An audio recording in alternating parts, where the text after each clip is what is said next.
Hello, everyone. I'm Laura Greiner, your host for today's Swine podcast. And with me today, I have Dr. Ashley DeDecker, who is the Director of Production Research at Smithfield Foods. How are you doing today, Ashley?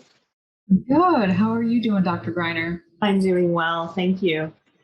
Well, maybe before we get started today, could I have you do a little bit of a background for our audience, just as far as who you are and how you got to where you're at today? Sure. I'm originally from Cambridge, Illinois. Grew up in the Midwest on our family farm, multiple generation. Started with farrow to finish, and now we are grow finish and farm around 2,000 acres of corn and soybeans. So glad my family farm is still thriving thanks to my brother, but I chose to go a different route and go more into swine research. So I went to Southern Illinois University, and from there to University of Illinois, where I got my PhD with Dr. 𝗔𝘀𝗵𝗹𝗆, and primarily focusing on applied sow welfare. So different types of housing systems, the auto sort system with kind of a component of behavior, stress physiology. But my goal when I left college was I wanted to be able to give back to the swine industry as much as they've given to me throughout my education through scholarships and my family farm. And so when I was looking at careers, I knew I wanted to do applied production research. And lo and behold, at the same time, Smithfield was expanding their research department, or really creating a new research department. And with that, I applied for that position, and I've been here now for 10 years with Smithfield, and I've had the opportunity to expand our department significantly and grow in areas I never would have dreamed possible. So it's been a very fun journey, to say the least. Perfect. Well, it sounds like you've had a lot of great experience over the years, and I'm thrilled to visit with you today. I've had similar roles in my past life and your current life, and so I'm excited to hear a little bit more about where you're seeing research today and some of the challenges that you see coming down the pipeline.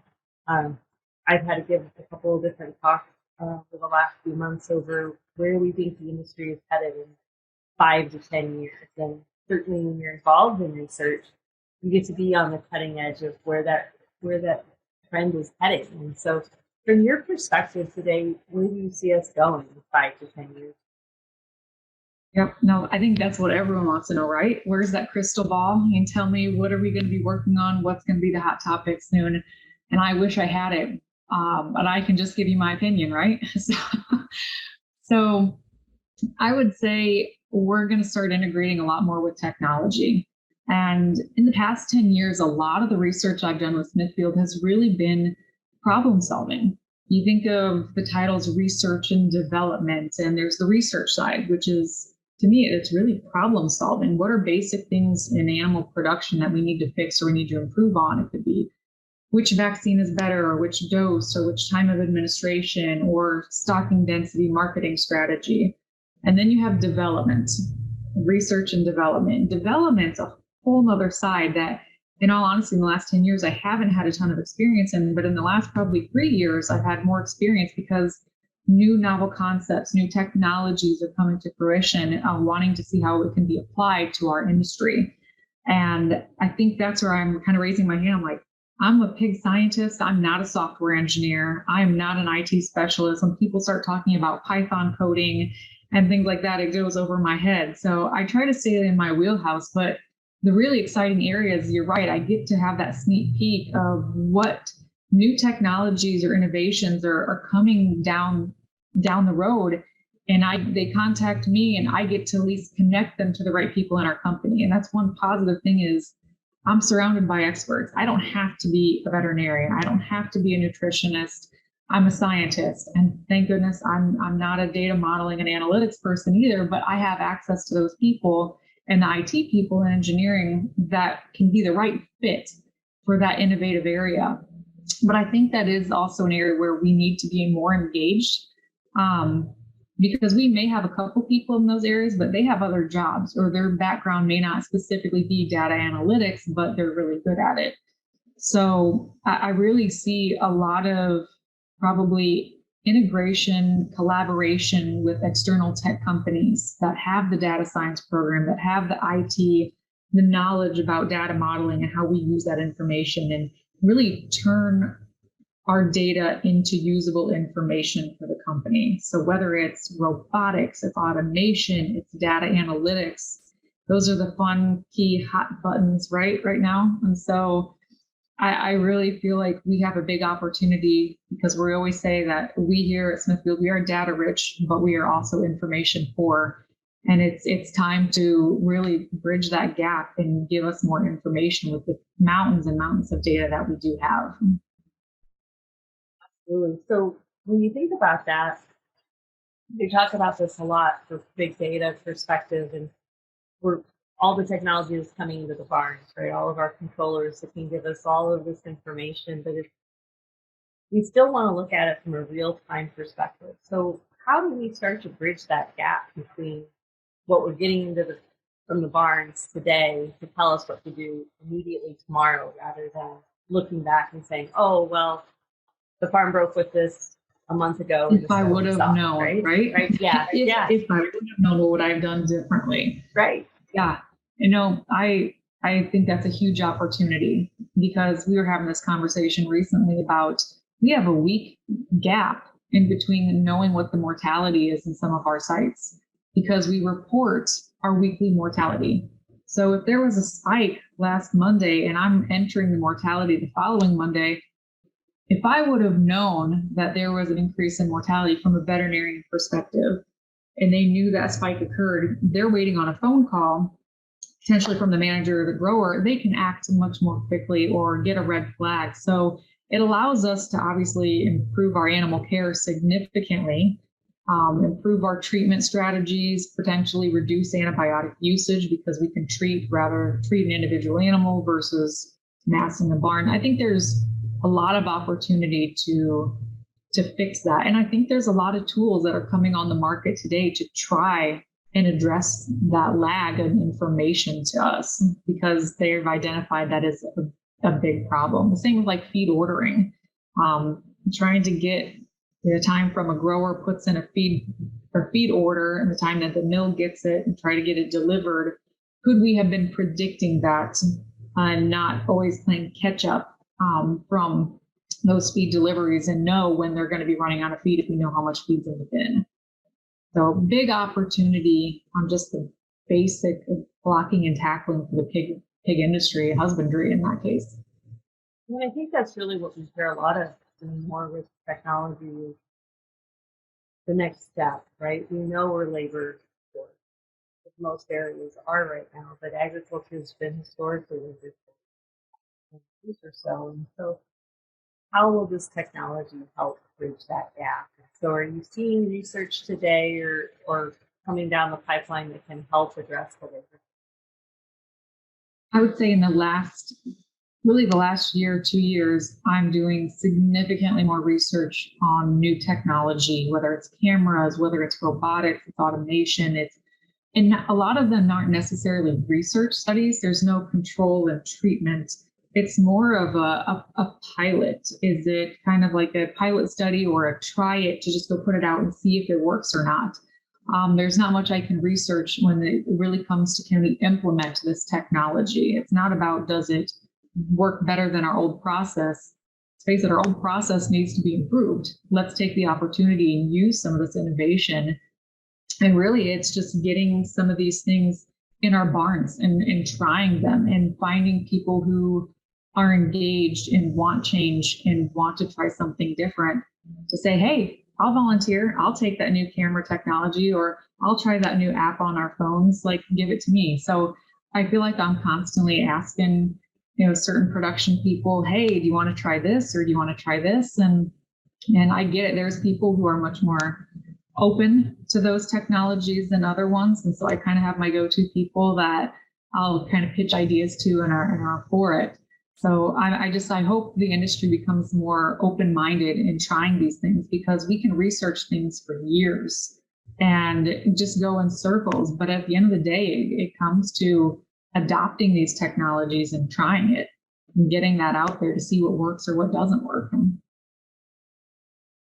I think that's what's interesting too, is at least with the implementation of smartphones, in personal lives, that some of this technology is going to be a little easier to implement on the farm. People are familiar with how to use an app and how to manage a phone.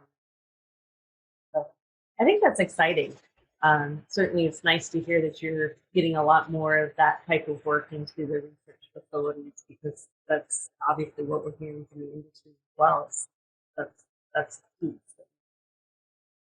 Yep. As a scientist, though, I am like, there's no experiment here. There's no control. There's no treatment. This is more of a pilot. We got to go put it in and try to measure success or not. So it does take a different type of a strategy versus, controlling variation and trying to detect differences.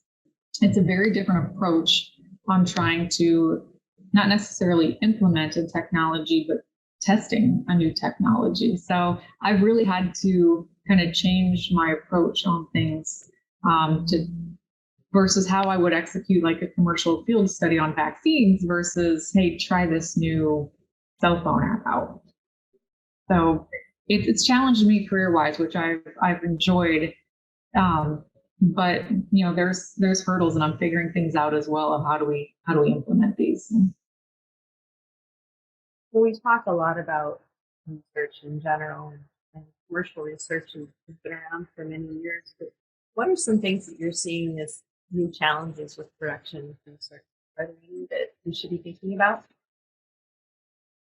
Challenges with production research, commercial research in general, I will say the never-ending challenge of conducting a very objective PRRS study. And if anyone tries to do PRRS research, everyone has the debate of, do you use the barn as the experimental unit? Can you use the pigs and all the work that has to go through with it? And we go through the same questions every time when I work with the veterinarians and say, hey, what's our biggest issue that we need to be tackling? And it's always PRRS. But then you come across, okay, how do we answer that question objectively?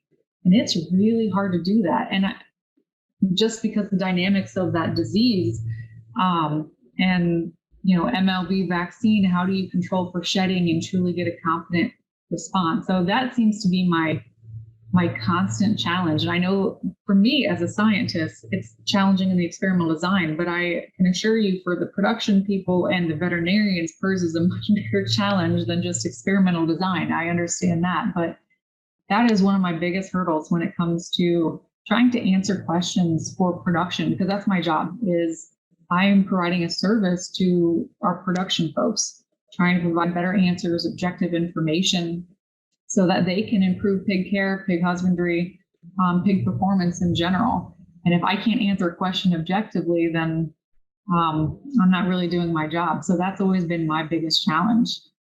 Besides PRRS, just doing really large scale commercial research. I've kind of mentioned this before in some other venues of sample size. I'm doing a study to try to detect differences that are of economic importance. So when I say that, I'm looking for like a 0.1 pig born alive. That typically means I need around 16,000 sows per treatment to detect that type of a difference. So we're conducting these just massive scale studies so that we can make super tiny decisions based on a 0.1 pig born alive. And it's very challenging to do with so many sow farms included on a study. Or if a vaccine study, I'm following an individual pig and I want to detect let's just say a 1% difference in mortality. I'm talking 2,500 pigs per treatment. And that takes a ton of effort. I need multiple sites. I need multiple growers to be engaged in collecting tags. I've got to have field staff out there doing all the weights, doing the mortality inventories.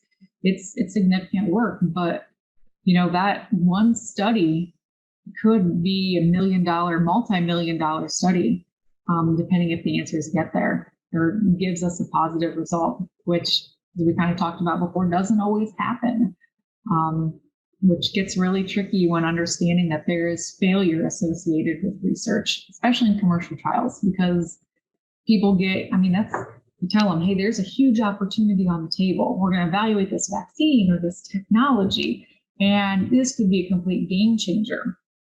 And I kind of mentioned before, we're conducting 60 to 80 studies a year, and maybe 5 of them are home runs. And that's hard to swallow. You think about the success rate or what is potential value generated, it could be multi-million dollars from 5 studies, but there's a lot of failure associated with research. And it's disheartening to me because I'm so excited and eager about the opportunity to make changes. But the hardest part of my job is telling the growers who helped out with the study, or even my research staff, like, hey, I know we worked 6 months on this. Fortunately, we didn't see any differences. I know we were hoping to see about a 2% difference in livability, and we didn't see anything. That's one of the hardest things to tell people who are so excited about a technology or an innovation or a product, whatever it was, that unfortunately there is failure in there, but it doesn't stop us from wanting to try it again, or repeatability can help with that. So I'm not sure I answered your question. I kind of went in a circle. No, you did. You did. And it actually took me to my next question, because this was one that I always would get asked a lot. And you bring up that very valid point. Is we're going to run a ton of studies, and very few are actually going to give us something that we can. So when you're sitting down, because I'm sure you do it on a regular basis, and you lay out your list of research project ideas for the year, and you know that those trials are going to cost you money. It's going to cost you labor, it's going to cost the company your time, and so forth. And you're trying to then, of course, gauge return on investment. How do you start that process of saying, here's the trials and here's the cost, and here's where we think we'll maybe get some ROI? Do you get the opportunity to sit in and think about that, or is that a different conversation? Every day. I mean, we have limited research resources, and so making sure that we are dedicating those resources to the highest priority studies, and making sure there is a potential return over expense. I mean, we calculate the ROIs based on published data, what's already out there. So if product A says, based on Iowa State's data, showed 2 points in average daily gain improvement, I can calculate an ROI out of that.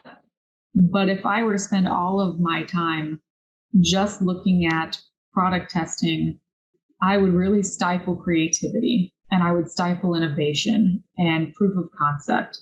And so I don't think research should always be just based on ROI. In order to be innovative, to be changing processes and looking towards the future, sometimes, and I might get in trouble for this, sometimes you have to throw the cost of those things out the door to truly find innovation or game changers for the industry. And those are the most challenging ones. And that's what I kind of say is, if you really want to be innovative in this industry, you have to accept failure. It is going to happen. I don't think people are challenged with accepting failure, but people are in the pork industry and struggle with accepting the cost of that failure. As you kind of mentioned, with every trial, there's a cost associated with it. My time, the labor, the grower's labor, if they're helping out with the ear tax and everything else, there's cost, but there's also potentially high reward with that cost coming in. So I think it is important to calculate an ROI on, products coming in or vaccines coming in. But if there's a new technology around the corner, I don't think we can hesitate and sit around here and be doing all the math and try to figure out and really calculate it. Sometimes you just got to take that leap. I think that's a really good point. One of the things that I can remember doing is every year in my research budget, setting aside what I would call my mad money, or, my opportunity money. And so it was just for those creative components, those opportunities where, hey, the vets are really struggling with survivability in the spot. We're going to, pick so many trials over to that area. And it's not about a product. It's about understanding the concept. It's understanding some piece, right, that hopefully will drive us to the next step. And so I think that's important for our producers to hear from your conversation today, is that it's great to do research. It's great to investigate at your field level in your barns, but leave some opportunity for that creativity and be willing to invest into it, because that's essentially what it is. Yep. And everyone can get pigeonholed and say, no, it's not for me, or I don't have time. but you're not going to get any reward without any risk. And so sometimes you're going to have to open that door and just say, maybe this is the right thing for me. Maybe not all the time. That's for sure. You don't need to all the time, but at least, especially in this age where we're seeing so much more technology come to our industry. And it's about time. We're kind of behind the poultry industry and dairy, and now these things are coming to the swine industry, and it's our opportunity to take advantage of it. And they may not be perfect, but there's always room for improvement, and they can't improve unless they get feedback. Well, as we kind of wrap up our discussion here, is there any key points that you'd like our audience to think about on concerning research and where we're headed? As I kind of mentioned before, where I think research is going is we're always going to have that research, the problem solving. That's the day-to-day, how can I help with the survival issue or our average daily gain or feed cost. Those are the basic blocking and tackling of research. Then there's the development side, the innovation side. That's the future focused. That is truly looking towards what's the new technology. And we got to keep our eyes on both of those. We can't just focus on one without the other, because they're both equally important in how we spend our time. The other area, like I said, is really collaborating with some of these people that we would never collaborated with before, whether those are tech companies, data analytics, engineering. Again, I'm not any of those, but I need to find the people who are, that can help me say, I have a problem. Here's what I'm thinking. Can you create this? They probably have some type of a solution, and it's probably not anything I would have ever dreamt of. And so trying to really engage with those industries, they're not pig people, but we are. We can teach them how to be pig people and how to apply their knowledge or their technology to our industry.